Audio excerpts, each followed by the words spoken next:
The form was wrong. Not slightly wrong, not a rounding error in the mass column. Catastrophically, career-endingly, universe-breakingly wrong. I stared at the number on my scanner and then at the number on my form and then back at the scanner, because one of them had clearly lost its mind, and I was fairly certain it was not me. Catalog item 7719. Mass not listed. Location classified. Classification omitted. I had been cataloging decommissioned weapons for 11 months, 4 days, and approximately 7 hours, and in that time I had never once seen a classification listed as omitted. You did not omit classifications on a military inventory form. You listed them. That was the entire point of the form. That was the only point of the form. My name is Yara Moss, Specialist, Logistics Division, United Earth Command. I was 34 years old, stationed aboard a small habitat pod anchored to what my assignment papers described as an outer system debris field, catalog designation Delta 9. My job was to count things. My job was to write down what those things were, how heavy they were, and whether they still worked. My job was not, under any circumstances, to find things that should not exist. My coffee synthesizer had been broken for 3 months. The heating coil was gone, which meant the coffee was always cold, which meant every morning began as a small punishment. I had filed a repair request. I had filed a follow-up repair request. I had filed a formal grievance with the supply chain coordinator, a man named Gerald, who sent back a response that said noted and nothing else. Gerald and I had a complicated relationship. I was drinking cold coffee and thinking about Gerald when the scanner returned that result. The debris field was not a debris field. I set the coffee down. I picked the scanner up with both hands. I ran the sweep again. The numbers did not change. The object I was sitting on, the object I had been sitting on for 11 months, the object I had been using as a foundation for my habitat pod, the object I had been cataloging from the inside out, was not a rock formation. It was not an asteroid cluster. It was not any of the 37 categories listed on Form 7 Zeta, anomalous asset discovery, non-standard mass.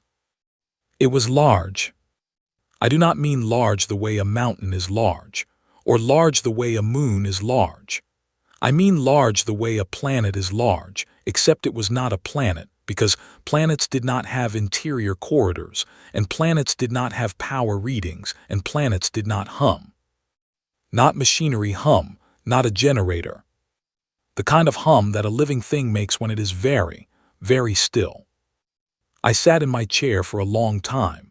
The scanner sat in my hands. The number on the screen did not apologize or explain itself. I reached for my coffee. It was cold. I drank it anyway. The Vorath hegemony had given humanity a deadline of 18 months. That was 4 years ago. The deadline had come and the deadline had passed, and what had followed was not the end of humanity but something that felt on most days worse. The Kepler Accords.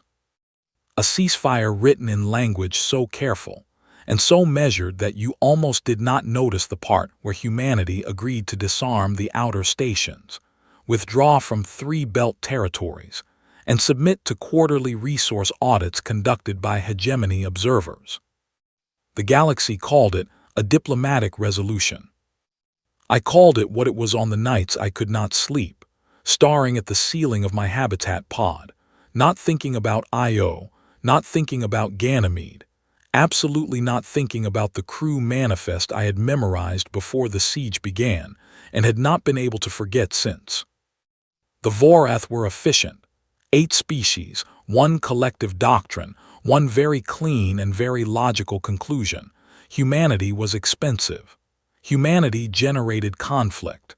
Humanity used resources in quantities that did not justify the output. The math had been straightforward, and the Vorath were very good at math. What they were not, apparently, was good at checking what was underneath an outer system debris field before they handed one distracted logistics specialist a scanner and told her to make a list. I looked at item 7719 again. I looked at the line that said, "Location, you are standing on it." I had not written that line. I was certain I had not written that line. I had been working off a preloaded inventory template, and preloaded inventory templates did not editorialize. Someone had written that line before me. Someone had known exactly what this was, exactly where it was, and had left the catalog entry open like a door left ajar on purpose, waiting for someone to push it the rest of the way. I pushed it. The file unlocked. The floor hummed beneath my boots, not machinery, not power cells. Breath. I ran a full structural scan because it was the correct thing to do, and because doing the correct thing gave me something to hold onto when the situation around me was busy being impossible. The scan took 4 minutes and returned a result that I read 3 times before I accepted that the numbers were real. The object beneath me was not hollow the way a cave is hollow.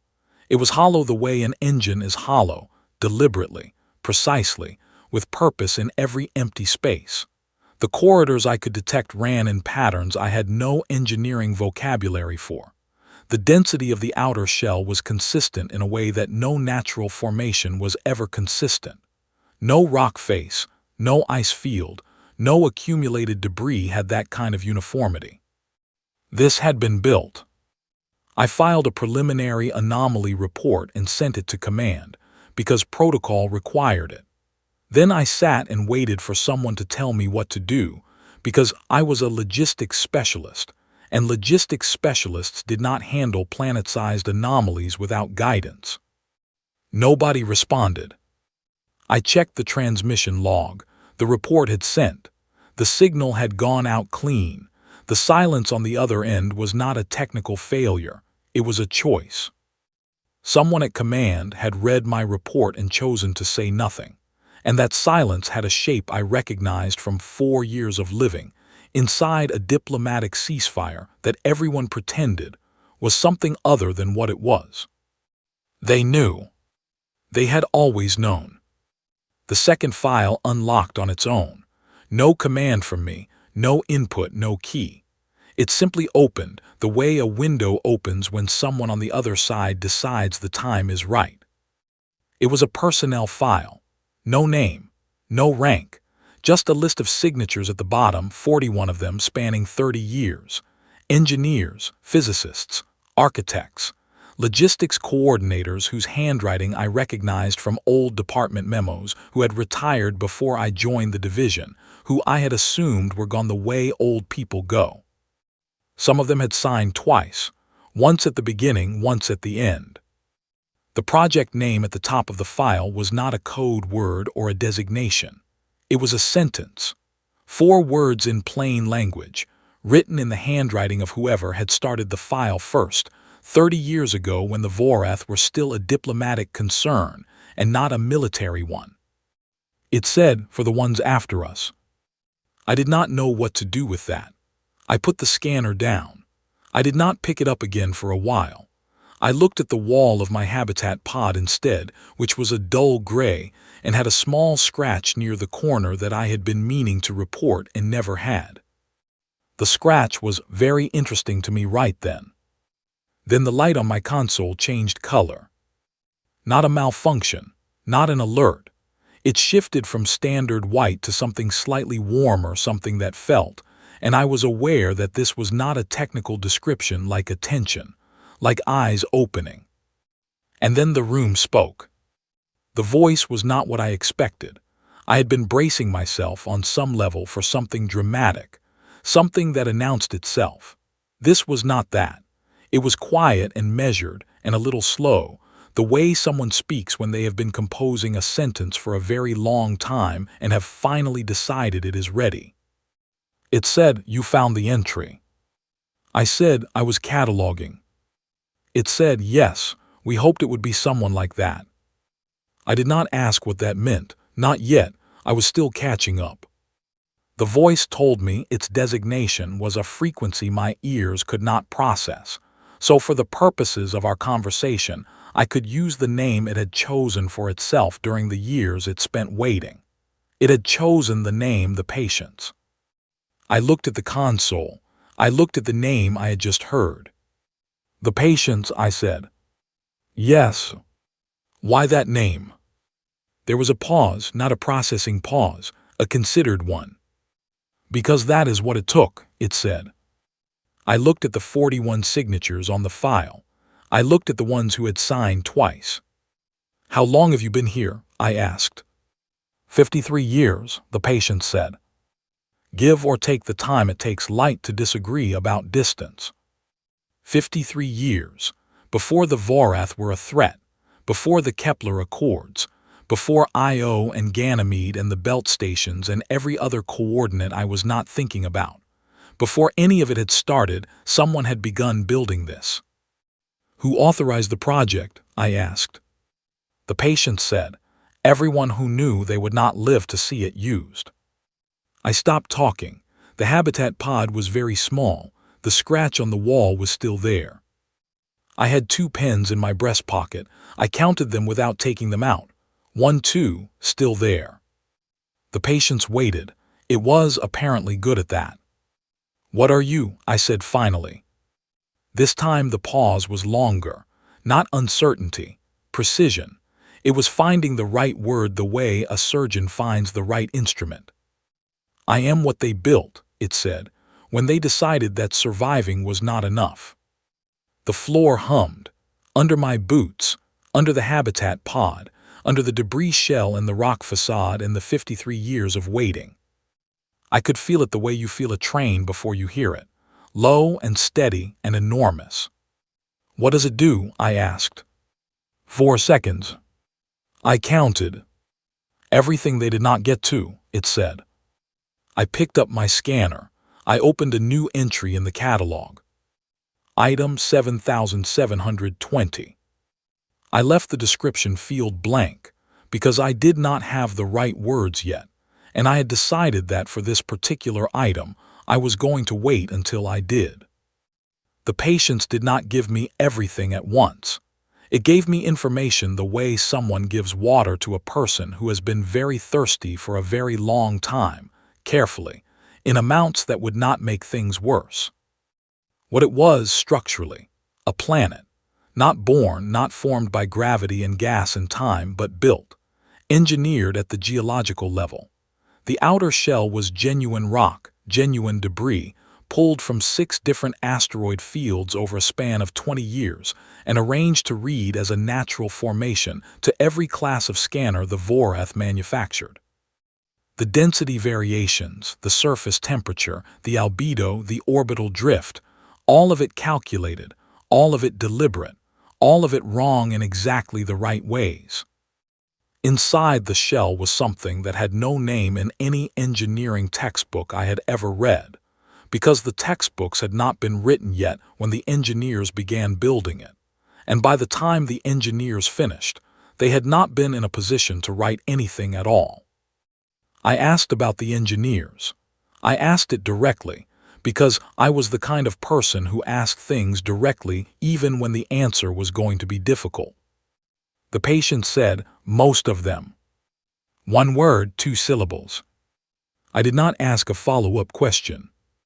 I sat with most of them, the way you sit with a bruise not touching it, aware it is there, letting it do what it needs to do. The Patience moved on. I moved with it. The interior corridors were not designed for combat. They were designed for operation, for maintenance, for the specific physical proportions of human engineers who had spent 20 years crawling through spaces that did not exist on any official record. The air recyclers still worked. The lighting systems had dimmed to standby over the decades, but when the Patience shifted them back to full, they came up clean and even, without flicker. It had been maintaining itself. I asked it how. Carefully, it said. It had a dry sense of what I could only call humor, for lack of a better word. Not jokes, not lightness. A kind of precision that occasionally landed in a place that made you want to almost smile and then feel complicated about that. I was walking the main corridor, a space wide enough for 4 people, lit in a warm amber that the patients told me was a deliberate choice by one of the original engineers, a woman who had argued for 20 minutes in a planning meeting that cold light made people feel worse, and that people who felt worse made worse decisions. When my right hand tightened around the scanner grip, I looked at it. The tremor was gone. I had had a tremor in my trigger finger since the end of the Siege of Io, 18 months of active engagement that had ended with the Kepler Accords, and a medical note in my file that read stress-related physiological response, non-debilitating in the tone of someone trying to be kind. I had stopped thinking of my right hand as fully mine somewhere in the second year after Io. I had learned to compensate. I cataloged with my left when the shaking was bad. I filed forms on good days. The tremor was gone. My hand was steady against the scanner. I did not say anything about it. The patients did not say anything about it. We continued down the corridor. The capability reveal came in pieces, and I want to describe it the way it actually happened, not the way a story usually tells it, with one big dramatic moment where everything becomes clear. It was not like that. It was like learning a language, first a word, then a phrase, then the grammar, then one day you realize you are thinking in it. The Patience was not a weapons platform. It did not have railguns or energy cannons or missile bays. It had none of the things that a military vessel has, none of the things I had spent 11 months cataloging in depot after depot across the outer system. What it had was mass. Engineered, precise, intentional mass, and mass at planetary scale does something that no weapon does. It bends the universe. Not metaphorically, physically. Gravitational influence at the scale the Patience operated meant that the lanes military fleets used to navigate, the predictable, calculated, modeled transit corridors that every spacefaring civilization plotted their movements through, became unreliable. Not blocked, not destroyed. Unreliable. The Patience could shift its own gravitational signature with enough precision to make a fleet's navigation charts return answers that were slightly, fatally wrong. Slightly, at the scale of interstellar movement, meant thousands of kilometers of drift. Thousands of kilometers of drift at combat speed meant a fleet that could not hold formation. A fleet that could not hold formation by Voreth military doctrine was a fleet that could not function. Their entire tactical framework was built on precision, on the math working, on the universe behaving. The Voreth have never fought something that does not behave, the Patience said. And we built something that does not behave, I said. We built something that behaves incorrectly on purpose, it said. There is a difference. I thought about that. Who decided that? I said. Who came up with that? A woman named Claire. She was a gravitational physicist. She was 29 when she joined the project. She was the one who argued for the amber lighting. I looked at the ceiling. Warm amber light. The kind that made you feel, despite everything, like you were somewhere you could think clearly. She sounds like she was good at her job, I said. She was exceptional, the Patience said, with a flatness that told me she was also in the most of them. I did not stop walking. I kept moving down the corridor. Forward was the only direction that made sense. The Patience had been here for 53 years, dormant, maintaining, waiting. Not waiting for a hero. Not waiting for a general or an admiral or a committee. The 41 signatures on that file had not built something designed to be found by someone important. They had built something designed to be found by someone available. Someone who showed up on the right day with a scanner and a catalog form and nothing better to do. Someone with nothing left to lose, which is a different kind of person than someone with nothing to fight for. I was not sure I had anything to fight for. I was sure, in a way that sat low and steady in my chest like the Patience's hum beneath my boots, that I had nothing left to lose. Maybe that was the same thing. Maybe Claire had known that when she signed the file twice. Why me? I said. It came out smaller than I meant it to. The catalog entry was left in the inventory system, the Patience said. It was always going to be found by a logistics specialist. The project leads determined that a person whose professional function is to assess the value of things would be the most appropriate first contact. That is a very practical reason, I said. They were practical people, the patient said. They had to be. I nodded at nobody, because there was nobody to nod at, because I was alone in an amber-lit corridor inside a planet that should not exist, having a conversation with the most significant military asset in human history, and the situation called for something, and nodding was what I had. My scanner pinged, new data incoming from the outer shell sensors. I read it. Then I read it again. The Voreth had a standard inspection protocol triggered by anything that did not match its existing catalog entries. It was automated. It ran continuously. It was, by design, faster than any human bureaucracy. My anomaly report, the one I had filed to command, the one nobody had responded to, had not only gone to command. It had flagged in the hegemony's monitoring network, automatic, instantaneous, the kind of flag that generated a response without requiring anyone to authorize one. The response was 47 ships. ETA 9 days.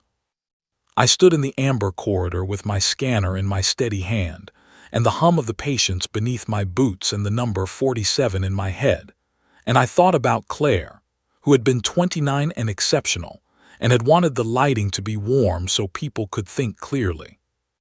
I thought about her pretty hard. Then I went back to my habitat pod and made cold coffee and sat down, because the next step required a clear head and a decision, and I was not going to make either standing up in a corridor while my hands were shaking. Except they were not shaking. That was still true. I wrapped them around the cold cup and felt them, steady and certain, and thought, well then. The Kepler Accords had a clause. It was buried in subsection 14C, under the heading Military Asset Transparency, and it had been written by hegemony legal architects who assumed that humanity, having just lost the better part of 3 territorial holdings, would not have anything new worth declaring. The clause said, any military asset discovered by either party must be formally declared within 72 hours of discovery. Failure to declare was a violation. A violation gave the Voreth legal standing to consider the Accords dissolved. A dissolved ceasefire for a species that had spent 4 years strategically withdrawing from every outer system position it once held was not a theoretical problem. So I had a choice, and the choice was the cleanest trap I had ever seen. File the declaration, and I would be handing the Voreth the exact coordinates of the most significant military asset humanity had ever built specifically so the Voreth would never know it existed. Do not file the declaration, and I would be in violation of the Accords, which gave the Voreth everything they needed to end the ceasefire with legal justification on their side. Either way, the Voreth found out.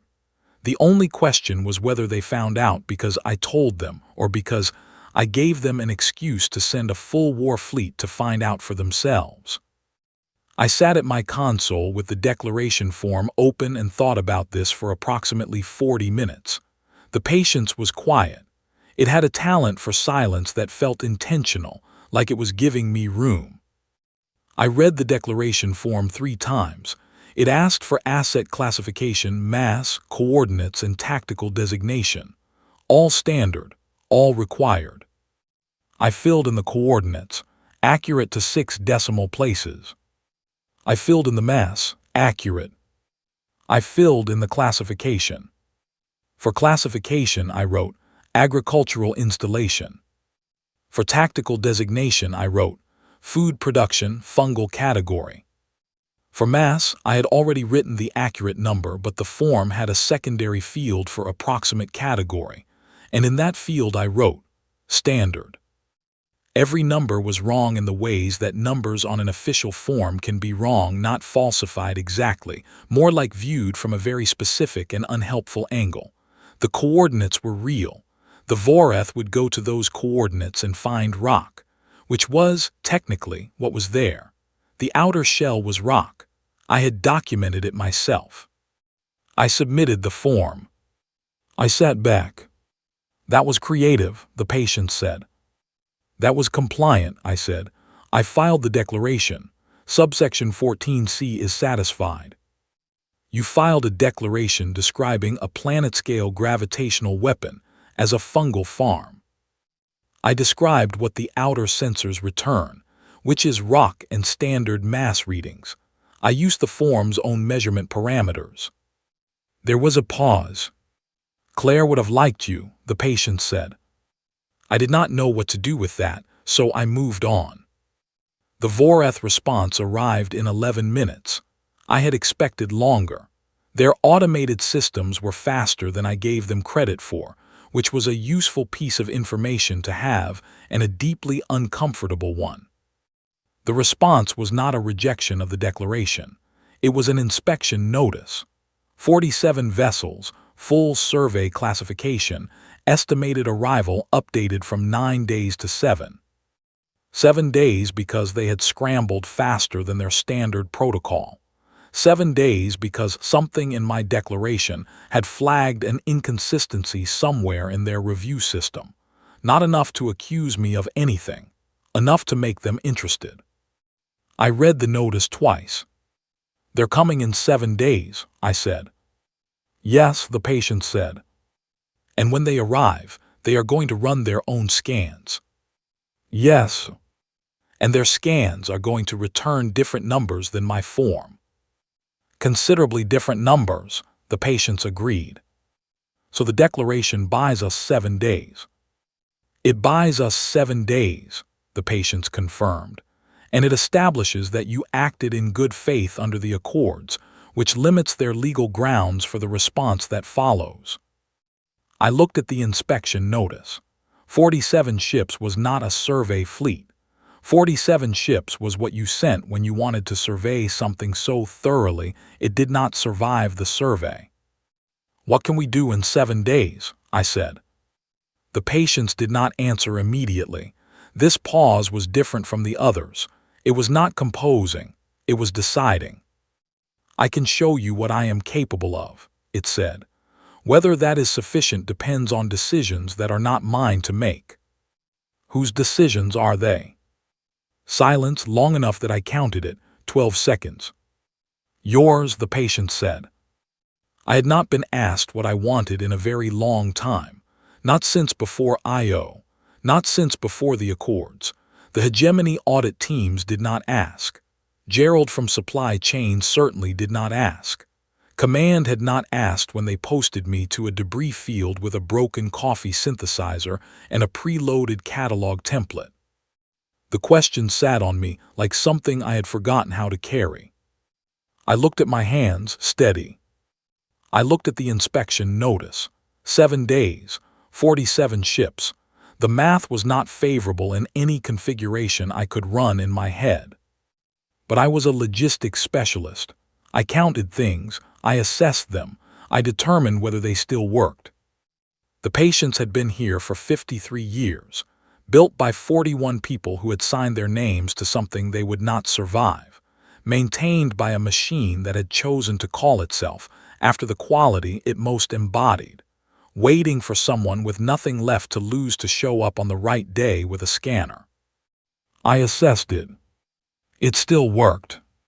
Show me, I said. The lights in the habitat pod shifted, not dramatically, just a few degrees warmer, like the patients had exhaled. I picked up my scanner. Day 1 of 7 began.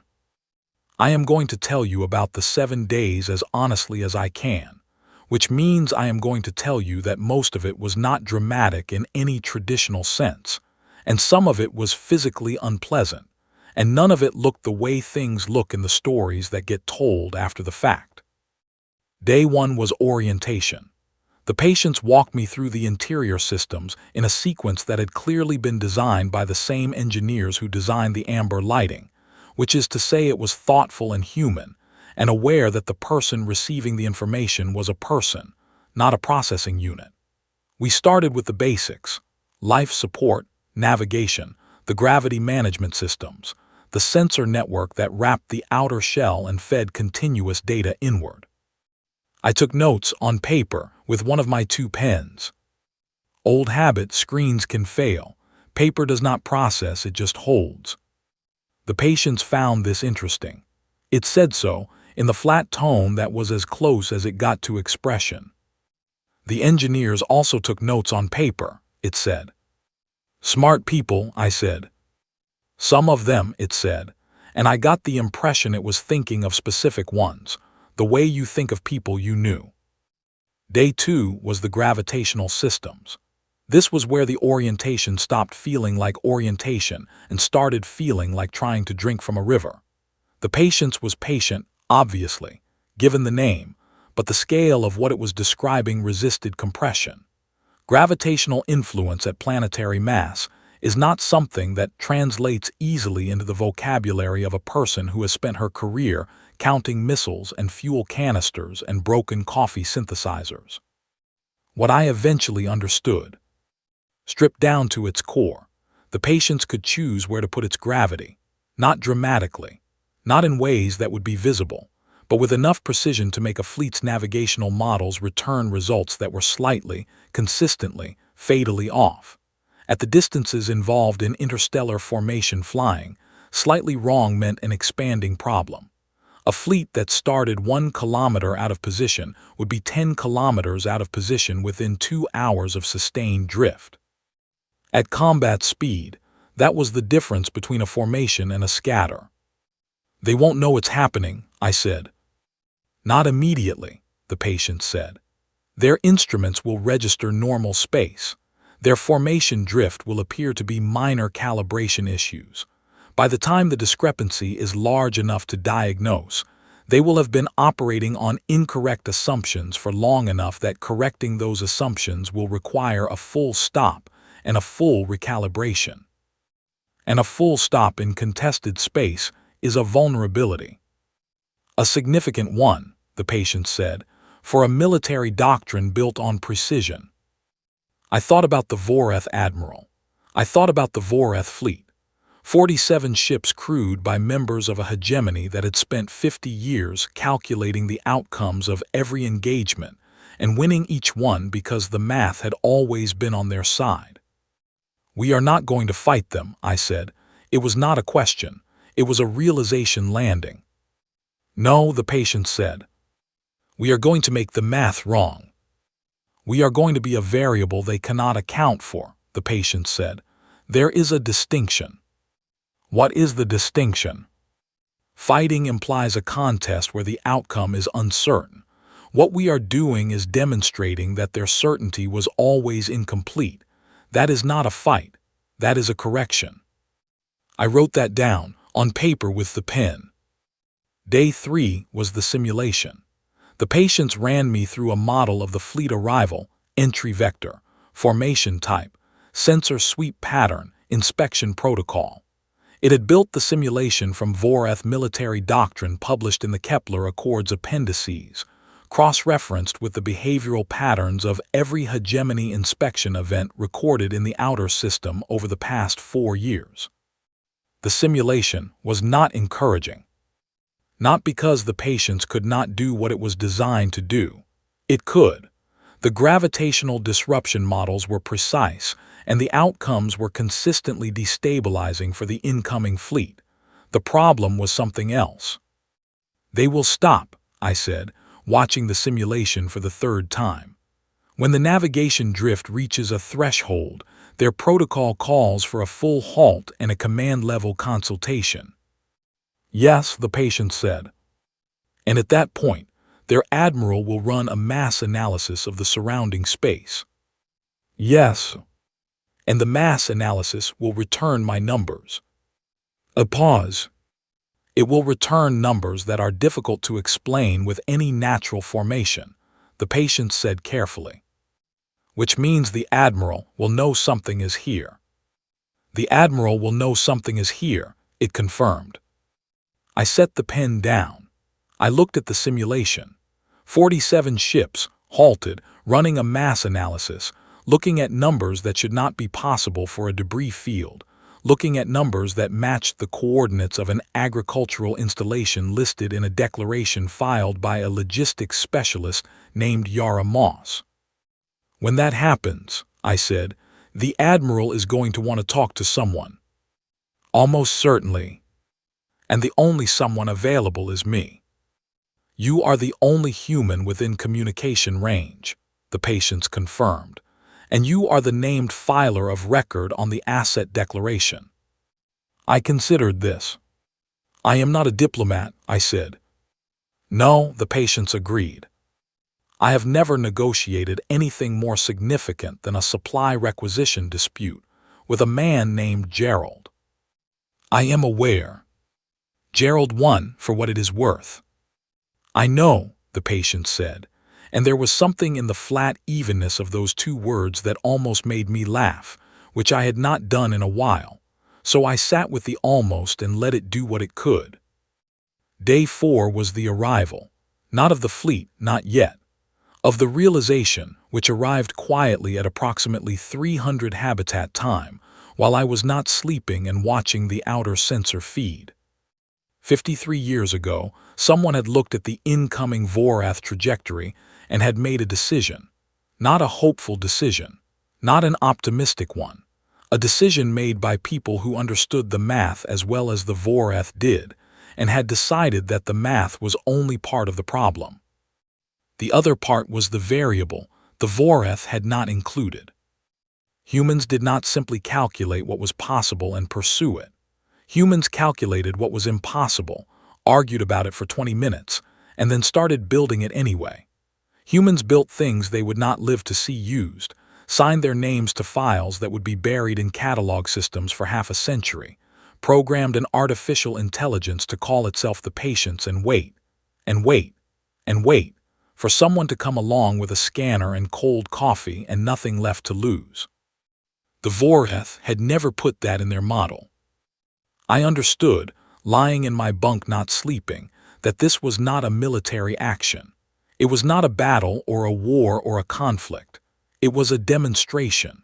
The weapon was not the patient's gravitational systems. The weapon was the existence of the patients at all.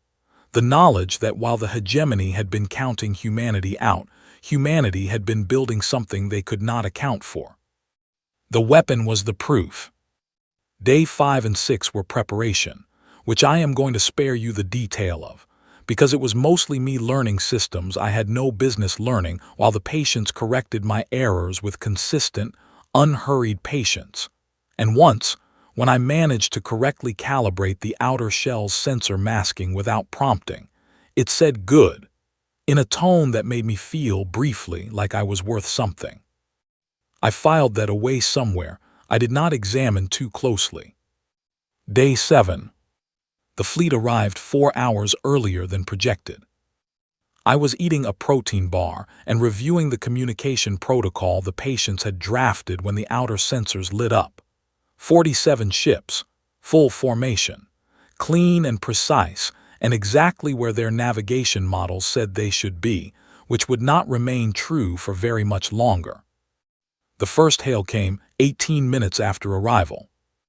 The Vorath Admiral's communication came through in layered frequency harmonics that the patients translated into language in real time. The translation stripped the harmonics but kept the structure flat, formal, layered with the kind of certainty that sounds like calm, because it has never encountered a reason not to be. The Admiral identified itself, identified the fleet, stated the purpose of the inspection under Kepler Accord Protocol, and requested that the named filer of Asset Declaration Form 7 Zeta, Catalog Item 7719, identify themselves and provide current coordinates. I pressed the transmit key. Specialist Yara Moss, I said. Logistics Division, United Earth Command. I am the filer of record. A pause. The fleet's navigation models were already beginning to drift quietly in the background, like a clock running 3 seconds slow. Specialist Moss, the translation came back. You have declared this location as an agricultural installation. Correct, I said. Our preliminary mass analysis is inconsistent with an agricultural installation. I used the form's standard measurement parameters, I said. The outer shell returned standard readings. I cataloged what the sensors showed me. Another pause, longer. What are you standing on, Specialist Moss? I looked at the amber light. I thought about Claire. I thought about 41 signatures in 53 years and the weight of a question nobody had ever thought to ask. Something humanity built, I said, while you were deciding we were finished. The fleet's navigation drift had reached 600 meters of formation spread. Their instruments were registering it as minor calibration variants. Within 40 minutes, it would be 3 kilometers. Within 2 hours, it would be a problem that required a full stop. The Admiral ran the mass analysis. The number came back. I watched the communication channel stay silent for a very long time, long enough that I finished the protein bar, long enough that I had time to think about what comes after a silence like that and whether it was the good kind or the other kind. It was the third kind. The kind where someone is very good at math and the math has just returned a result that does not fit any existing category. The Admiral's translation came through. The harmonics the patient stripped out must have been something significant, because the words that came through were simpler than anything else the Admiral had said. This should not exist, it said. No, I said, but it does. The silence stretched again. We spent 50 years calculating what you could not do, I said, and you were right. Everything you calculated was accurate. We could not do any of those things, so we did this instead. Formation spread, 900 meters and climbing. I am not authorized to respond to this contingency, the Admiral said. I know, I said. Neither am I. I am a logistics specialist. I found this by accident while filling out a catalog form. I am the wrong person to be having this conversation. A beat. I am having it anyway. The negotiation took 4 days. I want to be clear about what that means.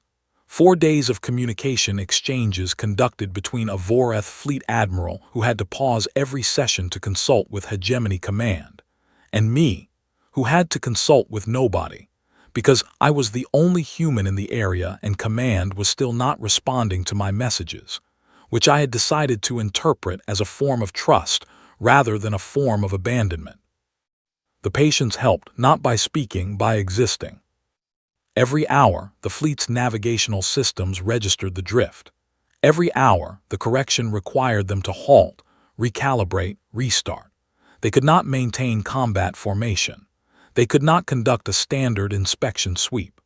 They could not do any of the 47 things that 47 ships were supposed to be able to do, because the universe in the immediate vicinity of the patients declined to cooperate with their models.